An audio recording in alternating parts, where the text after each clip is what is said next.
বাংলাদেশের টালমাটাল রাজনৈতিক পরিস্থিতি, অন্তর্বর্তী সরকারের প্রধান মোহাম্মদ ইউনূস নাকি ইস্তফা দেওয়ার চিন্তা ভাবনা করছেন। ইউনূস সরকার কি এবার পদত্যাগ করবে? এই প্রশ্নের জবাবে এক বিজেপি নেতা বলছেন যে বাংলাদেশের জন্য এবার কষ্টের দিন আসছে। তিনি জানান যে বাংলাদেশের মতো দেশের গণতন্ত্র ক্ষণস্থায়ী, সমুদ্রের ঢেউয়ের মতো বেশিক্ষণ টেকে না। পদত্যাগ করবে নাকি কিভাবে যাবে দেশের নির্বাচিত সরকারকে যদি তাড়িয়ে দেওয়া হয়, তাহলে ইউনূস সরকার কে? যিনি এই মন্তব্য করছেন তার নাম দিলীপ ঘোষ। ইকো পার্কে প্রাতঃভ্রমণের পর এই মন্তব্য করেন তিনি। কি বলছেন তিনি শুনুন। পদত্যাগ করবে কি ক্ষমতা পরিবর্তন হবে? ওদের দেশে যেরকম হয়, মেরেই দিল, শেষ করে দিল, হঠাৎ কু হয়ে গেল, সেনা ক্ষমতা নিয়ে নিল। ওইসব দেশের গণতন্ত্র হচ্ছে ক্ষণস্থায়ী এবং সমুদ্রের ঢেউর মতো, বেশিক্ষণ টেকে না। কিভাবে তার পতন হবে, কিভাবে যাবে? নির্বাচিত সরকার যদি তাড়িয়ে দেওয়া হয়, তো ইউনূস কোথাকার কে? দুর্ভাগ্যবশত বাংলাদেশের মানুষদের খুব কষ্টের দিন আসছে। অন্যদিকে পাকিস্তান প্রসঙ্গেও মন্তব্য করেছেন দিলীপ ঘোষ। তিনি বলছেন যে পাকিস্তান লড়াই করে কোনোদিন ভারতের সঙ্গে জিততে পারেনি, আর পারবেও না। লুকিয়ে পালিয়ে এসেছে, এখানে ঢুকে পড়ার চেষ্টা করে। এখানে ঢুকলে তাদেরকে শেষ করা হবে, দরকার হলে ওপারে ঢুকে সার্জিক্যাল স্ট্রাইক করা হবে। পাকিস্তানকে করা জবাব বিজেপি নেতার। তিনি স্পষ্ট জানালেন যে ভারতে অনুপ্রবেশের চেষ্টা করা হলে সার্জিক্যাল স্ট্রাইক করা হবে। রবিবার নিউ টাউনের ইকো পার্কে প্রাতঃভ্রমণে আসেন বিজেপি নেতা দিলীপ ঘোষ। সাংবাদিকদের মুখোমুখি হয়ে তিনি পাকিস্তান প্রসঙ্গে বলেন যে পাকিস্তান লড়াই করে কোনোদিন ভারতের সঙ্গে জিততে পারেনি, আর পারবেও না। লুকিয়ে পালিয়ে এসেছে, এখানে ঢুকে পড়ার চেষ্টা করে। আমাদের সেনা বিএসএফ সবসময় সতর্ক রয়েছে, সরকারের ইন্টেলিজেন্স সতর্ক রয়েছে। তাই পাকিস্তানের সমস্ত চক্রান্ত ব্যর্থ হচ্ছে। এখানেও তাদেরকে শেষ করা হবে, দরকার হলে ওপারে ঢুকে সার্জিক্যাল স্ট্রাইক করা হচ্ছে। কি বলছেন দিলীপ ঘোষ শুনুন। অনুপ্রবেশ করবে, লড়াই করে কোনদিন জিততে পারেনি, পারবেও না। লুকিয়ে পালিয়ে এসে ঢুকে করার চেষ্টা করছে, কিন্তু আমাদের সেনা, আমাদের বিএসএফ সবসময় সতর্ক আছে, সরকারের ইন্টেলিজেন্স সতর্ক আছে। তাদের সমস্ত চক্রান্ত ব্যর্থ হচ্ছে, এখানেও মেরে তাদেরকে শেষ করা হচ্ছে, দরকার হলে ওপাশে ঢুকে গিয়ে সার্জিক্যাল স্ট্রাইক হচ্ছে। অন্যদিকে তিনি বলছেন যে যেদিন থেকে তিনি রাজনীতিতে এসেছেন সেদিন থেকে সক্রিয় রয়েছেন। তিনি বলছেন যে আমার ডেলি রুটিনটা শুরু হচ্ছে 5টার সময়, চলছে রাত পর্যন্ত। আগে পার্টির সিদ্ধান্ত নিতেন তিনি, কারণ তার একটা সিদ্ধান্ত নেওয়ার রোল ছিল।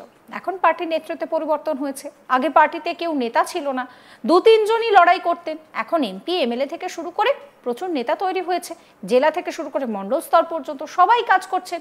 তাদেরকে সাহায্য করার জন্য, হিম্মত দেওয়ার জন্য পাশে রয়েছেন তিনি। পার্টি প্ল্যান করেই সবাইকে কাজ দেয়। কি বলছেন দিলীপ ঘোষ শুনুন। আমি সবসময় সক্রিয় আছি।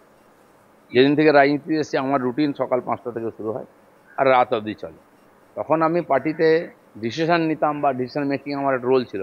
এখন পার্টির নেতৃত্ব পরিবর্তন, তারা ভাবছেন যে টিম কাজ করছে, তারা সবাইকে কাজ দেন।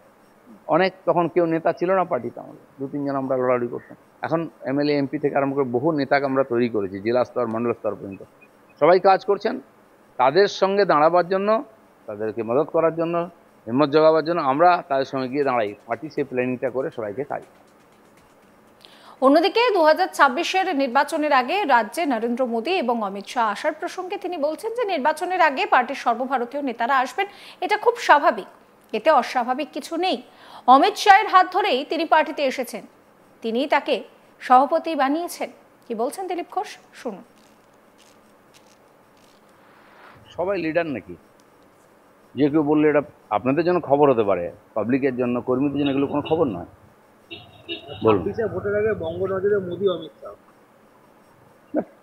খালি 26-এর নয়, পশ্চিমবাংলায় যে পরিস্থিতি বর্তমান চলছে, সে টিচারদের নিয়ে যে দুর্নীতি হোক, চাকরি যাওয়া হোক, বা মুর্শিদাবাদে যে সাম্প্রদায়িক বা আরজি করে যে ঘটনা হোক, আপনারা দেখেছেন সুপ্রিম কোর্ট, হাইকোর্ট এবং সিবিআই এগুলো দেখাশোনা করছে।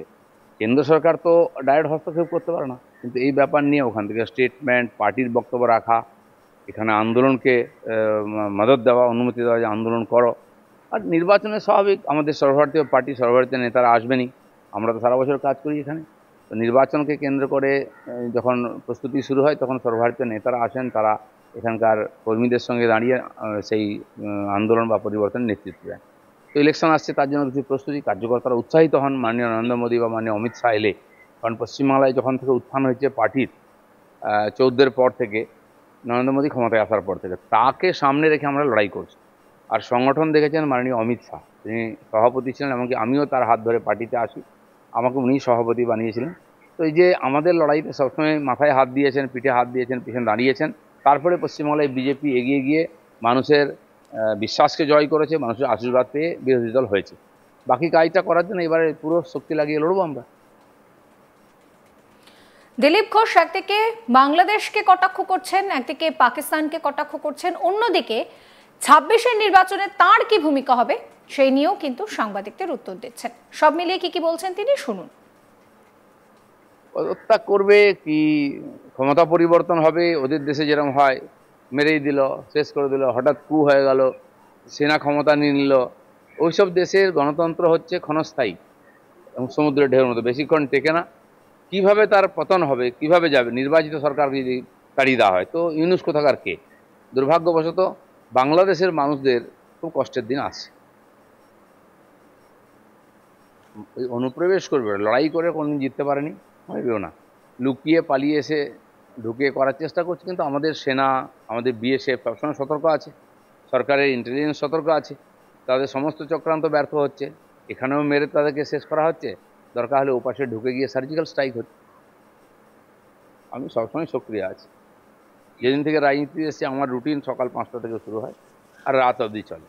তখন আমি পার্টিতে ডিসিশন নিতাম বা ডিসিশন মেকিং আমার একটা রোল ছিল। এখন পার্টির নেতৃত্ব পরিবর্তন, তারা ভাবছেন যে টিম কাজ করছে, তারা সবাইকে কাজ দেন। অনেক তখন কেউ নেতা ছিল না পার্টিতে, আমাদের 2-3 জন আমরা লড়ালড়ি করতাম। এখন এমএলএ এমপি থেকে আরম্ভ করে বহু নেতাকে আমরা তৈরি করেছি, জেলা স্তর মণ্ডল স্তর পর্যন্ত।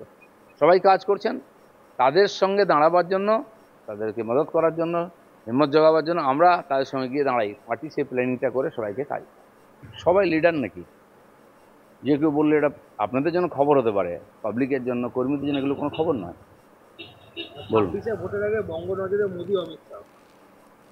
না, খালি 26-এর নয়, পশ্চিমবাংলায় যে পরিস্থিতি বর্তমান চলছে, সে টিচারদের নিয়ে যে দুর্নীতি হোক, চাকরি যাওয়া হোক, বা মুর্শিদাবাদে যে সাম্প্রদায়িক বা আরজি করে যে ঘটনা হোক, আপনারা দেখেছেন সুপ্রিম কোর্ট, হাইকোর্ট এবং সিবিআই এগুলো দেখাশোনা করছে। কেন্দ্র সরকার তো ডাইরেক্ট হস্তক্ষেপ করতে পারে না, কিন্তু এই ব্যাপার নিয়ে ওখান থেকে স্টেটমেন্ট, পার্টির বক্তব্য রাখা, এখানে আন্দোলনকে মদত দেওয়া, অনুমতি দেওয়া যে আন্দোলন করো। আর নির্বাচনে স্বাভাবিক আমাদের সর্বভারতীয় পার্টি, সর্বভারতীয় নেতারা আসবেনই, আমরা তো সারা বছর কাজ করি এখানে। তো নির্বাচনকে কেন্দ্র করে যখন প্রস্তুতি শুরু হয় তখন সর্বভারতীয় নেতারা আসেন, তারা এখানকার কর্মীদের সঙ্গে দাঁড়িয়ে সেই আন্দোলন বা পরিবর্তনের নেতৃত্ব দেন। তো ইলেকশন আসছে। সমস্ত খবরের আপডেটের জন্য আপনাদের নজর থাকুক আজ তাক বাংলায়। চ্যানেলটিকে সাবস্ক্রাইব করবেন, নোটিফিকেশন পেতে বেল আইকনে ক্লিক করবেন, ফলো করতে ভুলবেন না আজ তাক বাংলার হোয়াটসঅ্যাপ চ্যানেল।